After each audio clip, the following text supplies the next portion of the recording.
Les femmes fortes aujourd'hui, c'est des femmes qui, pour la plupart du temps, ont manqué d'amour de la part de leur père. C'est-à-dire que les femmes qui n'ont pas connu leur père ou qui ont eu un manque quand elles étaient plus jeunes avec un homme, donc qui n'ont pas une figure masculine dans leur enfance, auront tendance à développer cette énergie masculine. Elle va être très forte en elles, ce qui va faire qu'aujourd'hui, on a beaucoup de femmes qui sont très très fortes. Qui sont très fortes, tu vois. Moi-même, je suis une femme forte, tu vois. Qui ont très vite, c'est des débrouillards, tu vois. C'est des femmes qui n'attendent pas que ça tombe sur la main parce qu'elles n'ont pas eu cette figure masculine-là pour les guider. Donc, elles ont dû elles-mêmes s'auto-protéger, se guider elles-mêmes, voilà, tu vois. Donc, aujourd'hui, il y a plein de femmes comme ça qui sont successful dans leur carrière professionnelle ou qui ont, peu importe, qui ont un métier, qui ont un boulot qui est prenant, parfois qui sont mamans aussi, célibataires, en fait, qui ont une vie quand même qu'elles gèrent, qui est assez mouvementée, qui est assez prenante derrière, et ben la plupart du temps, il y a parfois un manque d'amour qui fait que aujourd'hui, il y a beaucoup de femmes fortes qui sont sensibles. Oui, les femmes fortes sont sensibles dans le fond. C'est-à-dire que c'est des femmes qui derrière ont cette allure de hey, regarde-moi, moi je suis forte, je suis une boss lady, je suis une girl, tu vois. Mais dans le fond, c'est des cœurs doux. Dans le fond, c'est des femmes qui ont besoin d'amour. Tout simplement, c'est des femmes qui ont besoin d'amour. C'est des femmes qui ont beaucoup d'amour à apporter, mais qui en reçoivent peu. Aujourd'hui, si tu es dans cette situation, écoute bien cette vidéo parce qu'elle est faite pour toi. Déjà, en fait, aujourd'hui, là, je vais parler un peu des erreurs qui fait que beaucoup de femmes, donc les femmes fortes, qui fait que les femmes fortes ont du mal à bâtir des relations amoureuses saines, riches et durables avec des hommes de qualité. Donc, l'une des premières erreurs aujourd'hui, c'est le fait d'accepter le strict minimum. Et en fait, ça existe beaucoup chez beaucoup de femmes. Ça part de l'amour. De l'amour qu'on a pour soi, de l'amour qu'on a reçu quand on était petit ou pas. Si, quand on est une femme étant enfant, qu'on a reçu beaucoup d'amour de la part de notre papa en grandissant, ça sera naturel et normal pour nous de recevoir beaucoup d'amour de la part d'un homme.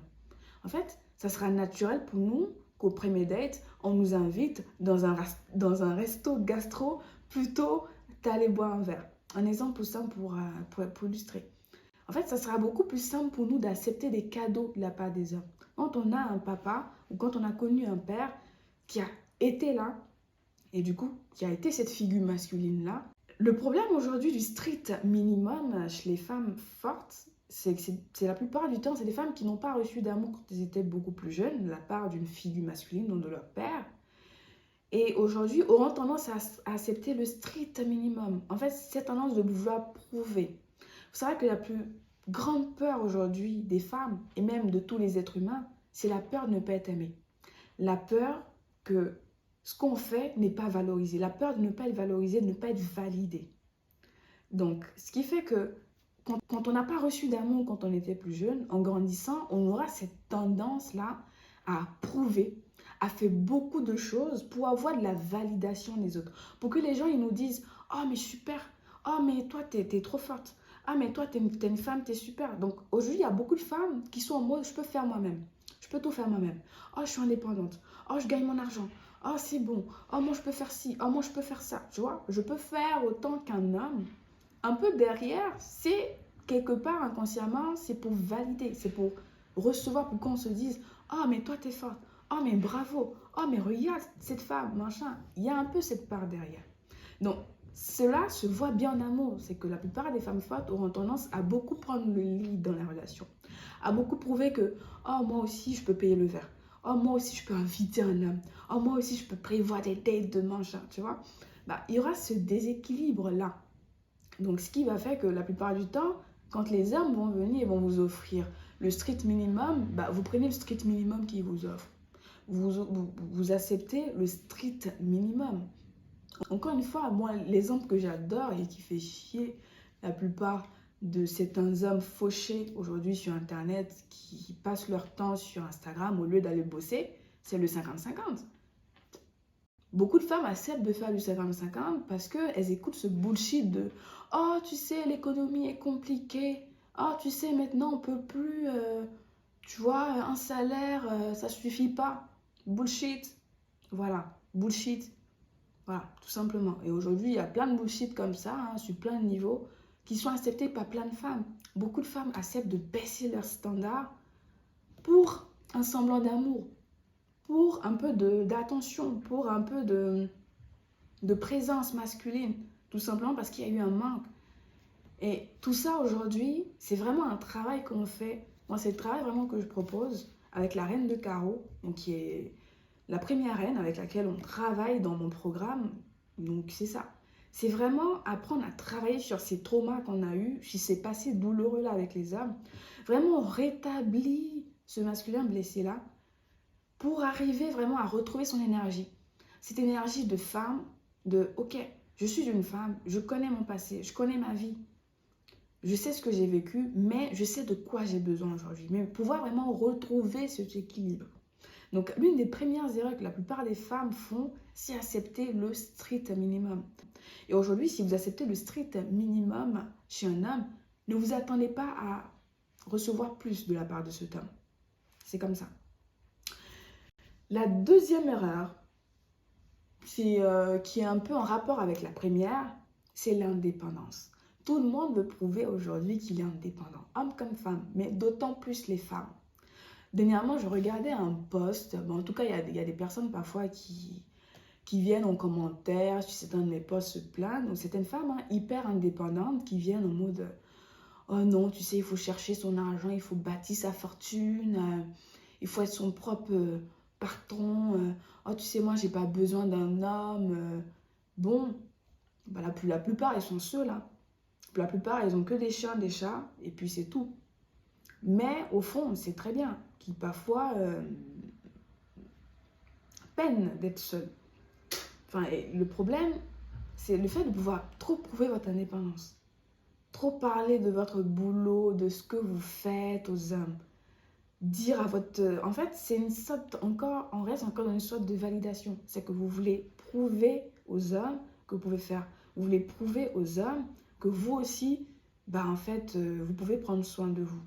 Mais en fait, les hommes, ils savent déjà, ils sont malins, ils sont intelligents. Ils savent que, ben, en fait, quand ils vous ont rencontré, vous n'étiez pas dans la rue.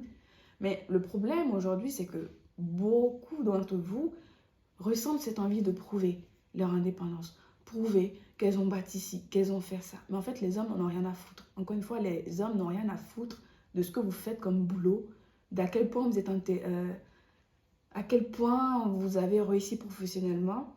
Ils n'ont rien à foutre des millions que vous gagnez en tant que femme ou de ce que vous gagnez ou ce que vous faites dans votre vie professionnelle.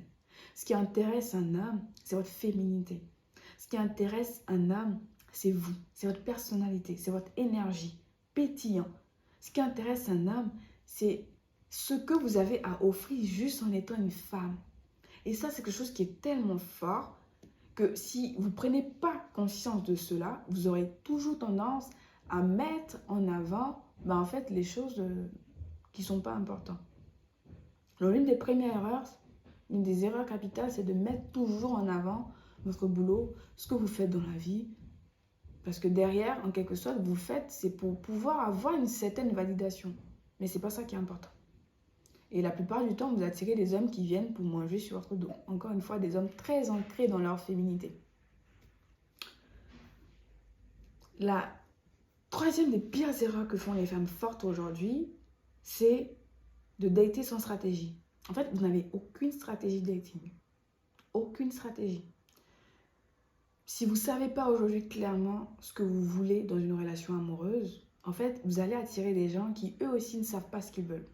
Il y a beaucoup de femmes qui disent « Oh, mais en fait, il est beau, il est intéressant, c'est mon type d'homme, mais il ne veut pas s'engager avec moi. » Ou bah, finalement, il ne sait pas trop où il en est.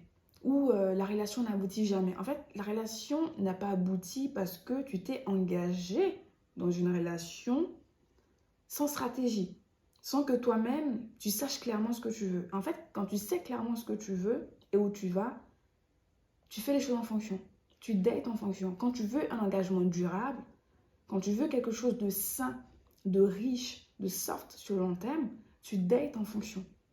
C'est-à-dire que tu ne rencontres pas n'importe qui, tu n'agis pas n'importe comment et tu fais attention.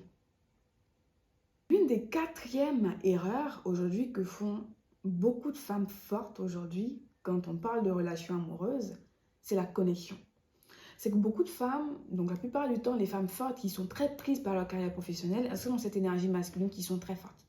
Donc elles sont beaucoup dans le faire, beaucoup voilà. Elles sont pas dans cet état d'esprit où on se pose, où on crée vraiment des connexions durables. Parce qu'aujourd'hui, pour qu'un homme tombe amoureux et reste avec vous sur le long terme, il faut créer des connexions émotionnelles durables avec cet homme.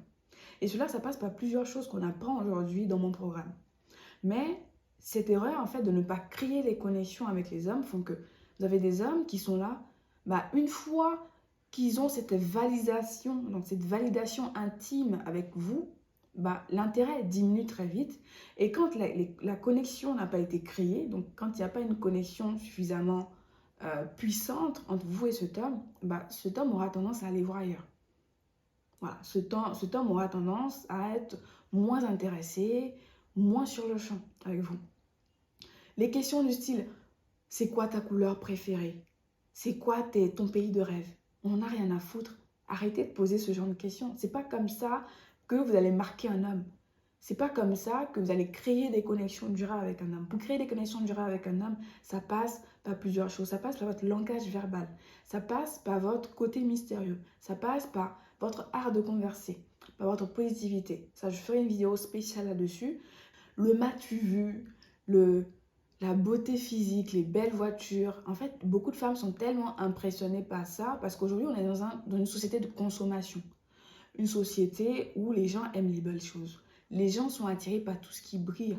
Récemment, c'est fou, mais je regardais une émission où il y avait des gens qui gagnaient du SMIC. C'est-à-dire, en fait, les gens qui gagnent du SMIC, qui ont un boulot classique, en fait, qui achètent des produits de luxe en fait, ils achètent des produits de luxe sur le long terme, à crédit. Ou qu'ils louent des produits de luxe. C'est grave, en fait. Comment beaucoup de personnes aujourd'hui vivent au-dessus de leurs moyens. En fait, tout le monde est dans cette consommation du beau, du m'as-tu vu, du luxe, du waouh. Et aujourd'hui, beaucoup d'hommes l'ont compris. Beaucoup d'hommes l'ont compris et beaucoup d'hommes jouent avec cet aspect-là. Donc, il y a beaucoup d'hommes qui vont faire à la salle, qui vont aller à la salle de sport, qui vont parfois aller louer des voitures, qui vont franchement avoir le packaging du gars qu'on veut, du mec de qualité qu'on recherche pour éblouir. Et aujourd'hui, si tu es une femme et que tu te concentres et que tu es que sur le visuel, ce qui va se passer, c'est que tu risques d'être avec des hommes qui vont juste éblouir les yeux pendant 6 mois et puis c'est tout, quoi.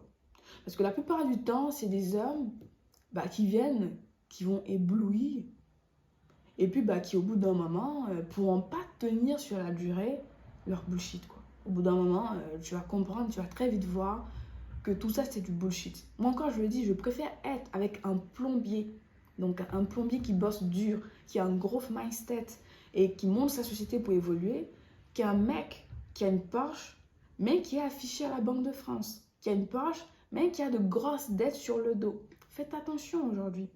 Parce qu'aujourd'hui, il y a beaucoup de femmes qui disent « Oh, moi, il faut qu'il soit beau, il faut qu'il ait 1m80. » What? On est en 2025. Quand on est une femme, la taille, le physique, c'est pas ce qui doit vous intéresser. Ce qui doit vous intéresser, c'est le mindset de l'homme que vous avez en face de vous. Et si aujourd'hui, les choses qui vous intéressent, il faut qu'il soit beau, il faut qu'il soit machin, il faut qu'il ait la voiture de je ne sais quoi, alors vous allez rater beaucoup d'occasions. Parce que les personnes qui sont vraiment stables, qui ont vraiment cultivé, qui ont cette stabilité-là, ne sont pas dans le m'as-tu vu. Ne sont pas dans le m'as-tu vu. Et aujourd'hui, il y a beaucoup d'hommes qui sont encore une fois à cette recherche de validation, cette recherche d'approbation, beaucoup, non seulement de la part des femmes, mais aussi de la part des hommes. Beaucoup d'hommes sont en quête de validation. Donc, auront tendance à vous éblouir dès le début. Et beaucoup d'hommes peuvent fake it pendant 6 mois, pendant 3 mois. Fake, vous montrer ce que vous avez envie de voir. Et il faut avoir une stratégie en place pour apprendre à savoir et détecter rapidement, est-ce que cet homme-là est un homme qui me convient sur la durée ou est-ce que c'est un homme qui, au bout de 6 mois, ça va pas tenir, quoi. Et ça, en fait, c'est la reine de pique. Donc la reine de pique, c'est la stratégie. Quelles sont les questions que je pose à cet homme dans les premiers dates pour savoir si oui ou non c'est un homme qui me correspond? L'une des pires des erreurs que je vois aujourd'hui, c'est l'intimité. Beaucoup de femmes laissent entrer des hommes dans leur intimité trop rapidement. Au bout de 1 mois, l'homme, il connaît déjà chez vous. Pas possible, quoi. Au bout de 2 mois, de 3 mois, c'est bon, c'est l'amour de ma vie, c'est bon, on s'installe ensemble. En fait, les hommes ont besoin de beaucoup de temps, quand même. En fait, il faut comprendre que les hommes ont besoin de plus de temps que les femmes pour pouvoir tomber amoureux. Les hommes, ils tombent amoureux avec le temps. 1 mois, c'est trop peu. 3 mois, c'est encore peu. Et le fait de laisser entrer un homme trop vite dans votre intimité, en fait, ça fait que l'homme, il a très vite ce qu'il veut, gratuitement, parce que c'est très rapide, sans qu'il ait fait trop d'efforts. Il arrive très vite à avoir accès à votre corps, à votre chez vous, à votre quotidien, à votre téléphone. Moi, j'ai des histoires, parfois j'entends, c'est horrible, hein. Au bout de 1 mois, 3 mois de relation, c'est bon, quoi. C'est bon, l'homme, il sait tout de vous. Il sait tout de vous jusqu'à la couleur de vos dessous. C'est pas possible, en fait. Ça fait que vous êtes moins mystérieuse. En fait, qu'est-ce qu'il reste à voir? Il n'y a plus rien à voir. Et quand il n'y a plus rien à voir, on n'a pas envie de rester. On part voir ailleurs.